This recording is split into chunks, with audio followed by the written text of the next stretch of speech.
I don't think you all understand how excited I am to not just be flying Avianca, but to be going to El Salvador. I'm here at JFK Airport and I am getting ready for my flight to San Salvador, El Salvador. I am so excited for this. I have literally been planning this trip for months and months, like over half a year. And yeah, I'm ready. Flying Avianca. Flight takes off at 1:30 in the morning. So one of the latest flights I've ever taken, or 1:30 in the morning. Maybe you'd say it's the earliest flight I've ever taken, but I'm so excited. Also my first time flying Avianca. Let's go. So this flight is on an Airbus A320 twin jet, and it has a 3-3 layout. And from what I've heard is that the legroom is kind of on the smaller side. It's very budgety almost because there's no in-flight meal service or snacks or anything like that. I don't even know how much entertainment we will get on the flight. Frankly, I'm not expecting much. Because it's leaving at 1:30 and we land at 5:30 Salvadorian time, I'm hoping that I'll just be able to sleep.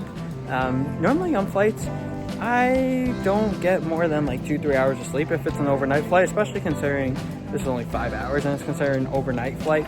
So we'll see. It's a 1 hour time zone change, so I'll arrive at like 6:30 New York time. Avianca is technically registered in Barranquilla, Colombia. However, they fly direct flights to the United States from Colombia, El Salvador, Guatemala, and others. And even though they are actually registered in Barranquilla, their headquarters are in Bogota. They were founded in 1919, making them the oldest airline in all of the Americas. And they are actually the second oldest in the world. The oldest airline is KLM, and they were founded only a couple months earlier. They definitely are one of the largest, if not the largest, Central and South American airline. And they have routes spanning Central and South America all over. So makes the continent extremely well connected, which is very good because it's an area that typically lacks kind of like easy aviation access, at least in comparison to North America, Europe, and Asia. They also normally have rather cheap rates, especially when you're going to either Central America or Colombia. I'm talking rates as one-way tickets, less than $100. That's if you get the most basic fare, though no refunds, no carry-on bags. But $200 round trip, if you can go with the bare necessities, that is phenomenal. The reason they're able to keep the price point so low is because of what I'm doing, having weird departure times, like how I'm leaving at 1:30 in the morning, how their gates tend to be kind of a little further than the other gates, and a lot of different other factors in there. But hey, to be able to pay $200, that's phenomenal. I paid a little more. I just did one way going from New York to El Salvador to Guatemala. That came around still a good fare, probably around $200 for that one-way leg. I think it's a nice deal. They're part of Star Alliance, which is by far the largest airline alliance that there is in the aviation industry. It gives you so many great options to be able to access literally the entire world. If you book through Avianca, you're able to access code-shared flights through airlines like United, like Ethiopian Air, like Singapore, like Lufthansa. Huge names in aviation, and ones that are incredibly strong and incredibly nice as well.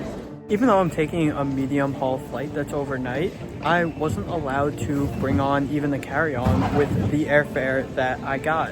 So I was allowed one personal item that has to be smaller than 45 centimeters by 35 centimeters by 25 centimeters.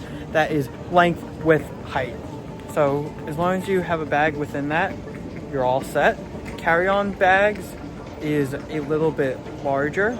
Those dimensions are 55 centimeters by 35 by 25. And then if you get a checked baggage, then don't worry about that. You'll be all good. And before I board my flight, let me tell you, this is a great chance for you all to hit that subscribe button, because as you see, I was just in Europe. Now I'm going to Central America. I'm going to be back in Europe soon, traveling all over the US, traveling all over the world. So you want to see content, hit that subscribe button. Also comment if you've ever flown Avianca and what your experience is. Right now it's a little before 11 p.m. and I'm starting to feel tired a little bit. So hopefully I continue to remain this way. So on the flight, I'll just be able to go to sleep. I wonder what the English to Spanish ratio will be. How much Spanish will be spoken by flight attendants, by the announcements. I know that's going to be the primary language, but I wonder if the announcements will be in English as well. Walking to the plane right now. Estoy emocionado. Seats are definitely on the much more firm side, but I really like the all black layout. I think it looks really nice. Headrest is nice. In terms of legroom, it's much more on the smaller side. I am a rather small person, and my knees are very close to the seat in front of me. So if you're somebody that's like 6'3", 6'4", yeah, it's gonna be tight. Also in terms of armrests, the armrests are very thin, and you know, there's not much space between the body and the armrest. One of the good things is they have a USB port Type A and Type C. So that makes it very easy no matter if you have the older iPhones or the new iPhone or Samsung or any of those types. While there's no TV, they do give you the option to connect to in-flight Wi-Fi, and then you can go on this website and get some entertainment. I think it's kind of basic like games. Maybe you can stream some TV shows and movies on it. So better than nothing. I got very lucky that there's nobody in the middle seat. I don't know how this keeps happening to me, that on the long-haul flights that there's nobody next to me. Normally on overnight flights, I take a melatonin, but I just, you know, I thought that maybe I shouldn't because it's only 5 hours and I didn't want to be drowsy waking up. I probably should have because now I'm not tired whatsoever, so we'll see how much sleep I get. Apparently the seats don't recline. That is very unfortunate for a flight I'm trying to sleep. The flight itself was smooth. These seats were a little hard. You know, you didn't really have much space, but they got me here on time, and that's all that matters. I am so excited to be in El Salvador, and you know, I would recommend Avianca because although, yeah, not the most luxurious, definitely a budget airline, but it gets you there, and fares, can't beat them. Okay, so on my flight from El Salvador to Guatemala, I think I may have accidentally purchased Comfort Plus because I'm in row 4A, and yeah, it says I am in plus seating, which is something I never would have paid for.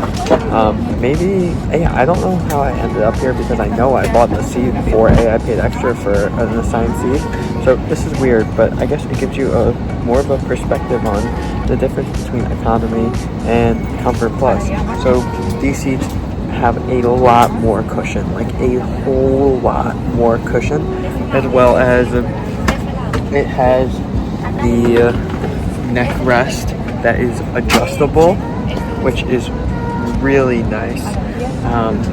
The neck rest kind of moves in, so positions your neck, as well as also the headrest is adjustable too. And then the seats actually recline.